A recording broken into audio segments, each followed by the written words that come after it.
Bollywood silver screen presenting mad max fury road. कहानी की शुरुआत में बीहड़ में एक आदमी को दिखाया जाता है जिसका नाम मैक्स है। मैक्स किसी जमाने में पुलिस वाला हुआ करता था, लेकिन अब दुनिया में ना पुलिस, ना आर्मी और ना ही नेता होते। दुनिया में आपस में न्यूक्लियर वॉर हुआ। न्यूक्लियर वॉर के बाद हवा जहरीली हो गई, पूरी धरती बंजर हो गई और अब धरती पर कुछ ही लोग बचे हैं। मैक्स को अपने परिवार के विजन्स आते हैं, जिन सब की अब मृत्यु हो चुकी है। मैक्स अपनी गाड़ी में यहाँ से आगे निकलता है और तभी यहाँ पर गाड़ियों का एक काफिला आता है जो मैक्स की गाड़ी पर टक्कर मारकर उसे पलटा देते हैं। इसके बाद मैक्स को बंदी बना लिया जाता है। ये लोग मैक्स को अपने साथ ले जाते हैं। उसकी पीठ पर टैटू बनाया जाता है जिस पर लिखा जाता है O नेगेटिव, जो कि मैक्स का ब्लड ग्रुप है। वो एक यूनिवर्सल डोनर है। दरअसल इन लोगों ने मैक्स को अपना गुलाम बना लिया है और इससे पहले कि ये अपनी गुलामी की मोहर उसे लगाते, मैक्स इनके चुंगल से भाग जाता है। पर ये लोग किसी तरह से मैक्स को एक बार फिर से पकड़ लेते हैं। ये जितने भी लोग हैं सब के सब इमॉर्टन जो के लिए काम करते हैं। इमॉर्टन जो यहाँ पर सबसे ताकतवर इंसान है। वो अपने चेहरे पर एक खास तरह का शिकंजा पहनता है जिसके दोनों साइड 2 पाइप लगे होते हैं। इस शिकंजे के जरिए ही वो सांस ले पाता है, यानी कि उसे जिंदा रहने के लिए शिकंजे को पहनना जरूरी है। इमॉर्टन जो जिस जगह रहता है वो पहाड़ी की एक चोटी है। नीचे बहुत सारे लोग होते हैं जो सब के सब बहुत कमजोर होते हैं। इमॉर्टन जो उन सबको कहता है कि मेरे जरिए ही तुम सब ऊपर उठोगे, मैं मुक्तिदाता हूँ। इसके बाद वो ऊपर से पानी छोड़ता है। पानी देखकर यहाँ पर सब लोग बहुत खुश हो जाते हैं। इस दौर में पानी की बहुत कमी है। लोग भूख से, प्यास से लगातार मर रहे होते हैं, इसीलिए सब पानी के लिए लड़ते हैं। यहीं पर एक लड़की को दिखाया जाता है जिसका नाम फ्यूरियोसा होता है और ये भी इमॉर्टन जो के लिए काम करती है। इमॉर्टन जो ने इसे अपने कुछ लोगों के साथ फ्यूल स्टेशन से फ्यूल लेने के लिए भेजा होता है, पर इससे पहले कि ये फ्यूल स्टेशन पहुंचती, ये अपनी गाड़ी पूरब की तरफ मोड़ लेती है। उसका एक आदमी पूछता भी है कि हमें सीधा जाना था, लेकिन फ्यूरियोसा कहती है कि हम पूरब की तरफ जाएंगे।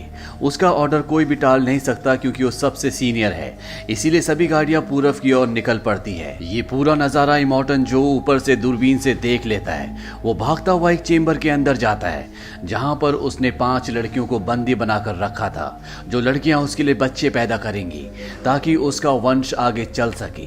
पर अब वो 5 की 5 लड़कियां यहाँ से गायब है। वो समझ जाता है कि फ्यूरियोसा उन्हें अपने साथ ले गई है। वो अपने लोगों को उनका पीछा करने के लिए कहता है। इमोटेंट की आर्मी ये सुनकर बहुत खुश हो जाती है क्योंकि वो इमोटेंट के लिए अपनी जान तक देने के लिए तैयार है। इमोटेंट जो की आर्मी का नाम वॉर बॉयज है।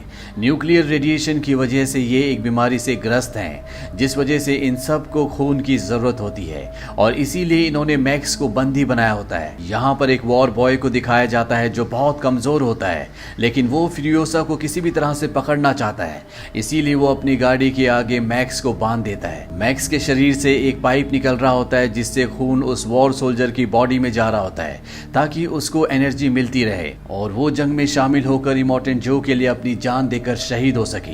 यहाँ पर शहीद होना एक फख्र की बात होती है। वहीं फ्यूरियोसा को दिखाया जाता है जो दूसरे लोगों के इलाके में पहुंच जाती है और वो लोग गाड़ी लेकर उसका पीछा करना शुरू कर देते हैं। यहाँ पर फ्यूरियोसा के जितने भी साथी होते हैं एक एक करके सभी मारे जाते हैं। पर अब इमॉर्टन जो की वो सेना जो फ्यूरियोसा को पकड़ना चाहती है वो यहाँ पर पहुंच जाते हैं और जो दूसरे इलाके के लोग होते हैं वो उनसे लड़ते हैं और एक एक करके वो उन सबको मार देते हैं। पर इससे पहले कि फ्यूरियोसा को ये पकड़ते, सामने एक बहुत बड़ा तूफान आ रहा होता है। फ्यूरियोसा अपनी गाड़ी लेकर उस तूफान के अंदर चली जाती है, लेकिन वो वॉर सोल्जर जिसकी गाड़ी के आगे मैक्स बंधा होता है वो भी फ्यूरियोसा का पीछा करते करते तूफान के अंदर एंट्री कर जाता है और जब वो फ्यूरियोसा की गाड़ी के पास होता है तो वो अपनी गाड़ी के अंदर बहुत सारा पेट्रोल डाल देता है क्योंकि वो अपनी गाड़ी में आग लगाकर ब्लास्ट करके अपनी जान देकर फ्यूरियोसा को रोकना चाहता है।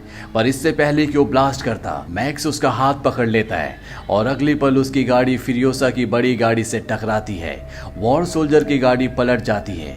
अगली सुबह दिखाया जाता है कि तूफान पूरी तरह से शांत हो चुका है। मैक्स जिंदा है पर वॉर सोल्जर मारा गया। वो उससे जंजीर से बंधा होता है, इसीलिए वो उसे उठाकर अपने कंधे पर उस गाड़ी तक ले जाता है जिस गाड़ी में फ्यूरियोसा 5 लड़कियों के साथ भागी थी। वो 5 लड़कियां वहां पर होती है। मैक्स उनकी तरफ गन तान देता है और उनसे जंजीर काटने के लिए कहता है, पर जब एक लड़की जंजीर काट रही होती है तो फ्यूरियोसा मैक्स के ऊपर हमला कर देती है। इन दोनों के बीच में हाथापाई होती है और तभी वो वॉर सोल्जर जो मैक्स की जंजीर से बंधा होता है वो उठ जाता है। दरअसल वो मरा नहीं होता, वो सिर्फ बेहोश हुआ था। वो किसी भी कीमत पर फ्यूरियोसा को पकड़ना चाहता है ताकि इमोर्टेंट जो उसे मुंह मांगा इनाम दे। मैक्स और वॉर सोल्जर दोनों मिलकर फ्यूरियोसा को पूरी तरह से अपने कब्जे में ले लेते हैं। वॉर सोल्जर ये देखकर खुश हो जाता है। वो मैक्स की जंजीर काट देता है, लेकिन मैक्स उसे पंच मारकर गाड़ी लेकर यहाँ से निकल जाता है। फ्यूरियोसा के साथ जो 5 लड़कियां होती हैं जिन्हें वो इमोर्टेंट जो की कैद से छुड़ा कर लाई है, वो उन्हें कहती है कि अगर बचना है तो मेरे साथ चलो, क्योंकि पीछे से इमोर्टेंट जो की पूरी सेना इन्हें पकड़ने के लिए आ रही होती है। फ्यूरियोसा उस गाड़ी की तरफ भागती जो मैक्स यहाँ से लेकर चला था। वो कुछ ही दूर जाकर रुक गया होता है। फ्यूरियोसा वहां पहुंच जाती है। मैक्स से कहती है कि मैंने इसमें एक सीक्वेंस सेट किया है, ये मेरे बिना नहीं चल सकता, इसीलिए मैक्स को इन सब को अपने साथ गाड़ी में यहाँ से लेकर जाना पड़ता है। ये सब के सब आगे बढ़ते हुए पहाड़ी चट्टानों के पास पहुंच जाते हैं। यहाँ पर एक गैंग होता है, ये इलाका उनका है। फ्यूरियोसा कहती है कि मैंने इनसे डील की थी, ये हमें यहाँ से जाने दें, मुझे नहीं पता कि ये हमें जाने देंगे कि नहीं। वो 5 लड़कियों को और मैक्स को गाड़ी के अंदर छुपने के लिए कहती है और इसके बाद वो उनके इलाके में एंटर कर जाती है। यहाँ पर इन लोगों का जो सरदार होता है वो कहता है तुमने कहा था कि कुछ ही लोग तुम्हारा पीछा करेंगे, लेकिन यहाँ पर 3 जंगी पार्टियां तुम्हारा पीछा कर रही है। फ्यूरियोसा ने यहाँ से गुजरने के बदले इन्हें तेल देने का वादा किया था, जो इनकी गाड़ी के पीछे एक गोल से टैंकर में होता है। पर इससे पहले कि वो उस टैंकर को अलग करती, फ्यूरियोसा देखती है कि पीछे से इमोर्टेंट जो अपने लोगों के साथ इन तक पहुंचने वाला होता है। इसीलिए मैक्स गाड़ी स्टार्ट करता है और यहाँ से निकाल लेता है। फ्यूरियोसा गाड़ी में किसी तरह से बैठ जाती है। जिन लोगों का ये इलाका है वो सामने की एक चट्टान को ब्लास्ट कर देते हैं, जिससे अंदर आने का रास्ता पूरी तरह से बंद हो जाता है। इमोर्टेंट जो और उसकी आर्मी, जिसका नाम वॉर बॉयज है, वो सब बाहर ही रुक जाते हैं। अब ये जिन लोगों का इलाका होता है ये सब के सब एक्सपर्ट बाइकर्स होते हैं। ये अपनी बाइक्स पर मैक्स का और फ्यूरियोसा का पीछा करना शुरू करते हैं, पर मैक्स और फ्यूरियोसा एक एक करके यहाँ पर इन सभी बाइकर्स को मार देते हैं। पर इससे पहले कि वो इस जगह से आगे बढ़ते, इमोर्टेंट जो अपनी गाड़ी से अपने लोगों के साथ इनकी गाड़ी तक पहुंच जाता है। इमोर्टेंट जो फ्यूरियोसा को गोली मारने वाला होता है कि तभी उन 5 लड़कियों में से एक लड़की को गाड़ी के बाहर खड़ा कर दिया जाता है। ये लड़की प्रेग्नेंट होती है, इसके पेट में इमोर्टेंट जो का बच्चा होता है, इसीलिए इमोर्टेंट जो उस पर फायरिंग नहीं करता, क्योंकि वो किसी भी कीमत पर अपने बच्चे को नुकसान नहीं पहुंचाना चाहता। ये उसके लिए बहुत जरूरी है, ये उसका वंश है। पर वो फ्यूरियोसा की गाड़ी रोकने की पूरी कोशिश करता है। वो अपनी गाड़ी से एक जंजीर फायरिंग करते हैं और वो जंजीर इनके स्टीयरिंग पर अटक जाती है, जिस वजह से ये अपनी गाड़ी को अब कंट्रोल नहीं कर सकते। पर तभी वो लड़की जो प्रेग्नेंट होती है वो गाड़ी से बाहर निकलती है और जंजीर काट देती है। पर इससे पहले कि गाड़ी को कंट्रोल कर पाते, ये देखते हैं कि सामने चट्टान है। ये किसी तरह से अपनी गाड़ी को मोड़ते हैं, पर इनकी गाड़ी का दरवाजा उससे टकरा जाता है। वो लड़की जिसने जंजीर काटी थी वो अभी भी गाड़ी के बाहर होती है, और जब वो गाड़ी के अंदर आने की कोशिश करती है तो उसका पैर फिसल जाता है और वो दरवाजे पर लटक जाती है। दरवाजा टूट जाता है और उस जमीन पर गिर जाती है। पीछे से इमोर्टेंट जो आ रहा होता है वो उसे बचाने के लिए अपनी गाड़ी को लेफ्ट साइड टर्न करता है, जिससे उसकी गाड़ी पलट जाती है। इमोर्टेंट जो अपनी गाड़ी से बाहर निकलता है और वो देखता है कि उसकी स्लेव, जिसके पेट में उसका बच्चा है, वो बुरी तरह से जख्मी है, वो अपनी जिंदगी की आखिरी सांसें ले रही है। ये देखकर इमोर्टेंट जो दर्द से कर्रा उठता है। वही मैक्स और फ्यूरियोसा लगातार आगे बढ़ रहे होते हैं। इनकी गाड़ी में इमोर्टेंट जो का वो आदमी भी छुपा हुआ होता है जिसका नाम नक्स है, जिसने कहानी की शुरुआत में मैक्स को अपनी गाड़ी के आगे बांधा था और उसके शरीर से खून निकालकर अपने शरीर में डाल रहा था। नक्स यहाँ पर बहुत परेशान होता है। वो कहता है कि मुझे मौका मिला था, मैं तुम लोगों को पकड़कर इमोर्टेंट जो को खुश कर सकता था, अपने साथियों के साथ जन्नत जा सकता था, पर मैंने अपने सारे मौके खो दिए। अब गाड़ी में जो 4 लड़कियां होती हैं, इन्हीं में से एक लड़की उसे समझाती है। वो कहती कि शायद तुम्हारा भाग्य कुछ और है। वो प्यार से उसके होंठों पर हाथ लगाती है।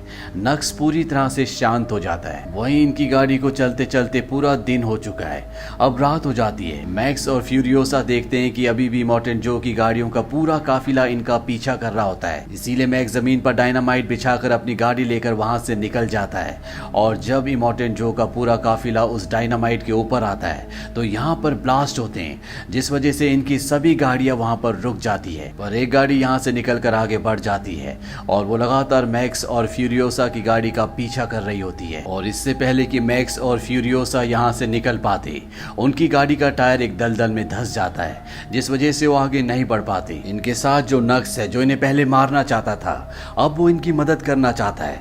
वो कहता है कि सामने एक सूखा हुआ पेड़ है, हमें गाड़ी की केबल को उस पर बांधना चाहिए ताकि हम अपनी गाड़ी को दलदल से निकाल सकें। और अब ये गाड़ी की केबल को उस सूखे हुए पेड़ पर बांध देते हैं।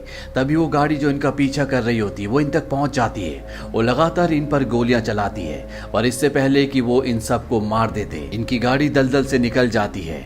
ये गाड़ी लेकर थोड़ा सा आगे बढ़ जाते हैं। मैक्स एक ऑयल का डिब्बा लेकर उस गाड़ी की तरफ बढ़ जाता है जो इनका पीछा कर रही है, क्योंकि इनके पास हथियार नहीं है। और कुछ ही पलों के बाद फ्यूरियोसा देखती है कि एक ब्लास्ट होता है। उसे लगता है कि मैक्स मारा गया, पर मैक्स जिंदा होता है। मैक्स ने उनकी गाड़ी को ब्लास्ट कर दिया होता है, साथ ही वो उनके सभी हथियार भी ले आता है। इसके बाद एक बार फिर से यहाँ से आगे बढ़ते हैं।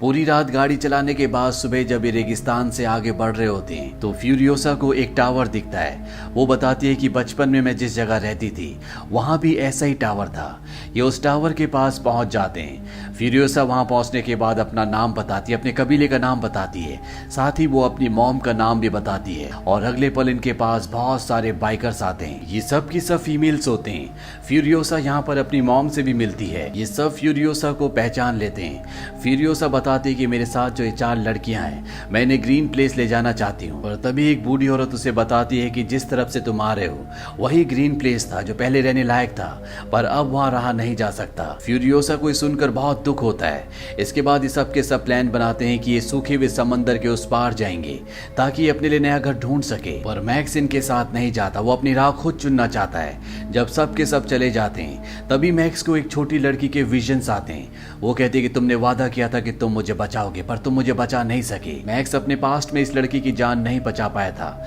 इस विजन के बाद मैक्स अपनी बाइक से फ्यूरियोसा के पास पहुंचता है। वो उसे कहता है कि जिस तरफ तुम जा रहे हो वहां पर नमक के अलावा कुछ भी नहीं है। हमें वापस इमोर्टेंट जो के किले पर जाना चाहिए।